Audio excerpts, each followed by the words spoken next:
नमस्कार, आप देख रहे हैं वीके न्यूज। मैं हूं दिवाकर विक्रम सिंह।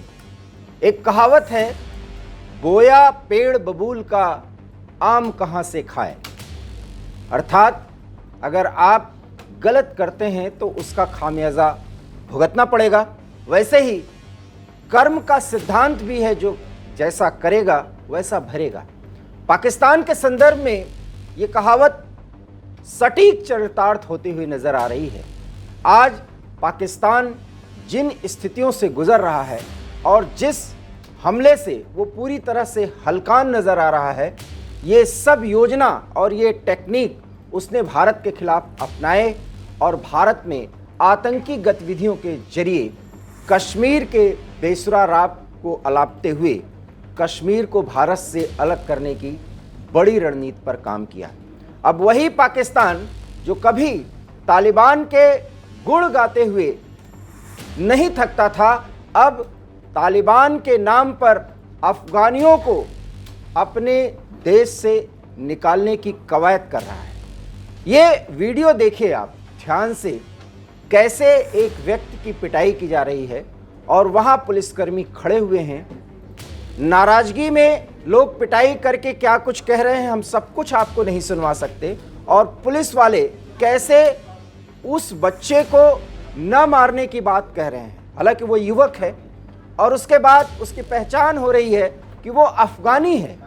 और अफगानियों की पहचान पाकिस्तान के दिलो दिमाग पर कैसे है और एक आम पाकिस्तानी अफगानियों को किस नज़रिए से देख रहा है, ये आप इस वीडियो के जरिए देख सकते हैं।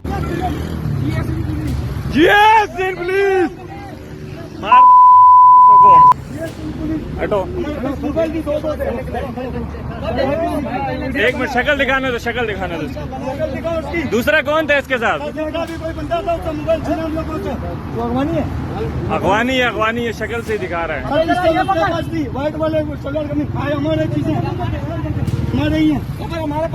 सबर कर जाओ, मिल जाएगा, कहीं नहीं जाएगा। पिस्टल बरामद हुआ है, पिस्टल शक्ल दिखावे। आपका सामान कौन कौन सा है? सामान देखेंगे ना सर, आराम से हमारे पास। शाबाश, ताड़ियां हो जाए यार, तीन पुलिस के लिए ताड़ियां हो जाए। भाई वो 1 2 वाले सर पर पीछे करके गर्दन बात पीछे कर, हाथ में ऊपर करना। पांची गाड़ी यूज करता मारो, नहीं मारो, नहीं मारो, नहीं मारना। वेरी गुड, नहीं मारो यार, नहीं मारो। सबर करो उस्ताद, जान से नहीं मारेंगे। अरे इनको जान से थोड़ी मारेंगे। नहीं जाएगा, कहीं नहीं जाएगा। ये क्या हो गया उस्ताद? हम तुम्हारे साथ है,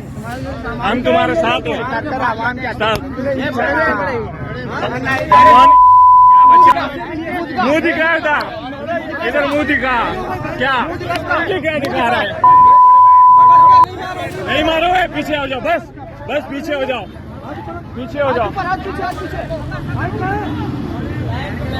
पिस्टल बरामद हुआ है, पिस्टल भाई मेरा मोबाइल है। अबे मिल जाएगा, थाने से सब मिल जाएगा। अफगानिस्तान को भाई बताने वाला और तालिबान को अपना जिगरी दोस्त बताने वाला पाकिस्तान आखिर में आज इस स्थिति में कैसे पहुंच गया कि एक एक अफगानी को चुन चुन करके बाहर निकाला जा रहा है। 2 नवंबर तक का अल्टीमेटम था। 17 लाख से अधिक अफगानियों को पाकिस्तान के हर शहर से कोच करके निकाला गया और पाक अफगान चमन बॉर्डर के जरिए उनको अफगानिस्तान भेजा गया। इसकी प्रतिक्रिया भी पाकिस्तान ने जब ये सब कुछ किया तो अफगानिस्तान की तालिबान सरकार ने की और प्रतिक्रिया में कहा कि अफगानिस्तान के वो लोग जो पूरी तरीके से आत्मसम्मान को प्राथमिकता देते हैं, वो इसको बड़े ही गंभीर नजरिए से देख रहे हैं और इसका जवाब दिया जाएगा। और आपने देखा कि पिछले 72 घंटे में पाकिस्तान में क्या कुछ हो गया। एयरबेस पर अटैक हुआ, पाकिस्तान के सेना के एक टुकड़ी पर हमला किया गया और बलूचिस्तान और पंजाब प्रांत इन दोनों को टीजेपी और टीटीपी के सहयोग से पूरी तरह से दहलाने की कोशिश की। जिस ट्रेनिंग एयरबेस पर अटैक किया वहां पर 9 आतंकी किस तरह से घुसे थे, वो सारा तौर तरीका पाकिस्तान के आईएसआई के सहयोग से कश्मीरी आतंकियों और पाकिस्तान आतंकियों ने भारत में कई बार सफल प्रयोग किया, हालांकि उसको निष्फल किया हमारे सुरक्षा जवानों ने। और पाकिस्तान बुरी तरीके से परेशान है और अब ये चिल्ला चिल्ला के कह रहा है कि वो आतंकवाद से पीड़ित है। लेकिन क्या हम उन्हें आतंकवादी कहेंगे? जिन अफगानियों को अपने देश में पाकिस्तान ने शरण दी थी, उनको उनके हाल पर छोड़ दिया और 17 लाख लोगों का इंतजाम कैसे इतनी जल्दी किया जा सकता है, ये तालिबान के सामने एक बड़ी चुनौती है। हालांकि तालिबान अभी अपने आप को सिद्धांतों और धर्म के आधार पर सिर्फ महिलाओं पर ही उनके बेबस स्थिति पर अपनी चला रहा है। अब उसको बहुत कुछ इंतजाम करना पड़ेगा, नहीं तो अफगानिस्तान में वो स्थिति आ सकती है जिससे अफगानिस्तान पिछले 4 दशकों से जूझ रहा है, अर्थात वहाँ पर एक वॉर की, जो गृह युद्ध की स्थिति हो सकती है, वो पैदा हो जाएगी। और तब पाक अफगान बॉर्डर पर क्या स्थिति होगी, इसका अंदाजा आप सहज लगा सकते हैं। हम ये बात आपको इसलिए बता रहे हैं क्योंकि अगर वहां पर समस्या पैदा हुई तो वहां से ध्यान हटाने के लिए एलओसी अर्थात भारत और पाकिस्तान की सीमा पर पाक सेना जरूर कोई कार्रवाई करना चाहेगी, क्योंकि उससे पाकिस्तान की जनता का ध्यान हटे और सारे लोग जो आवाम हिंदुस्तान के नाम पर इकट्ठा होती है उसको इकट्ठा किया जा सके। अभी ये प्रयोग इजराइल और हमास के साथ जो संघर्ष चल रहा है उसमें पाकिस्तान कर रहा है। और अब अफगानिस्तान ने जिस तरीके का अल्टीमेटम और उत्तर दिया है पाकिस्तान की इस कार्रवाई का, उससे लगता तो यही है कि आने वाले समय में पाक अफगान बॉर्डर पर एक युद्ध की स्थिति दिखेगी। सवाल यह है कि जिस रोहिंग्या मुसलमानों को भारत से निकालने पर पाकिस्तान इतनी प्रतिक्रिया दिया करता था, इतने ज्ञान दिया करता था, आज पाकिस्तान की सरकार और पाकिस्तान के वो लोग जो मुस्लिम ब्रदरहुड के नाम पर इजराइल के खिलाफ हमास को समर्थन दे रहे हैं, अफगानियों को अपने देश से कैसे निकलने दिया? मान लीजिए ये सरकार का फैसला था, क्या 24 करोड़ के आवाम जो सुन्नी मुसलमान हैं, ज़्यादातर संख्या सुन्नी मुसलमानों की है पाकिस्तान में, और अफगान सुन्नी मुसलमान जो 17 लाख की संख्या में थे, जो शरणार्थी के रूप में रह रहे थे, उन्हीं भाइयों को कैसे निकाल दिया? सवाल आज ये भारत पूछ रहा है, जवाब पाकिस्तान की आवाम और वहाँ की सरकार को देना चाहिए। और उन कट्टरपंथियों के सामने एक बड़ा सवाल है जो भारत में रहकर भारत की खाते हैं, और रोहिंग्या मुसलमानों को जब भारत से बाहर निकालने की बात की जाती है तो मुसलमानों के साथ अत्याचार हो रहा है, ये रो रो करके चिल्ला चिल्ला करके कहते हैं। अब उनका बयान क्यों नहीं आ रहा?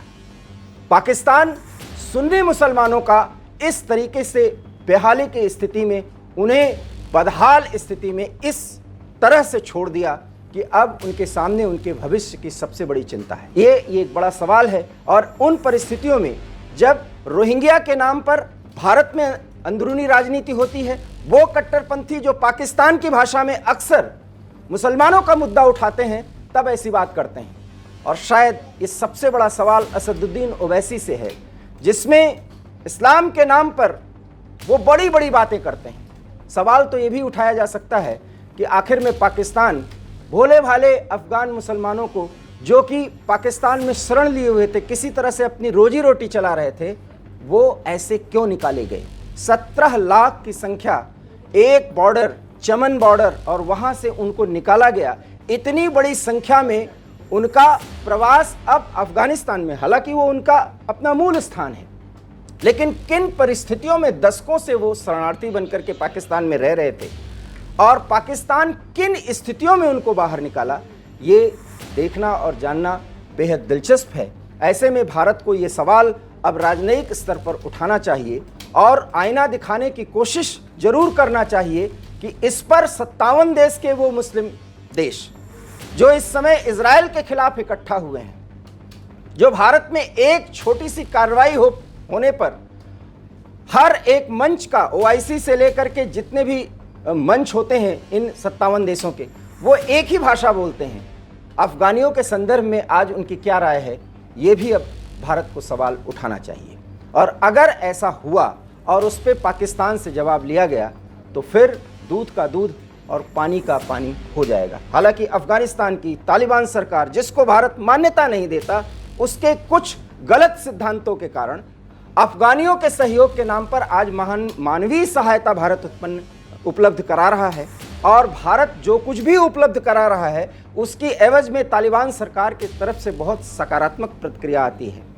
और इन परिस्थितियों में अगर ऐसा हुआ तो अब तालिबान को भी सोचना चाहिए कि अगर वो भारत के नज़रिए से अपनी सोच को सकारात्मक करे और प्रोग्रेसिव मॉडल पर आगे बढ़े तो राजनयिक संबंध स्थापित हो सकते हैं और भारत अफगान दोस्ती का जो सिलसिला दशकों से चल रहा था वो फिर से कायम हो सकती है। बहरहाल पाकिस्तान पूरी तरह से बेनकाब हो चुका है। वहाँ पर अफगानियों के खिलाफ जहर उगला जा रहा है और वो हमने आपको वीडियो में दिखाने की कोशिश की।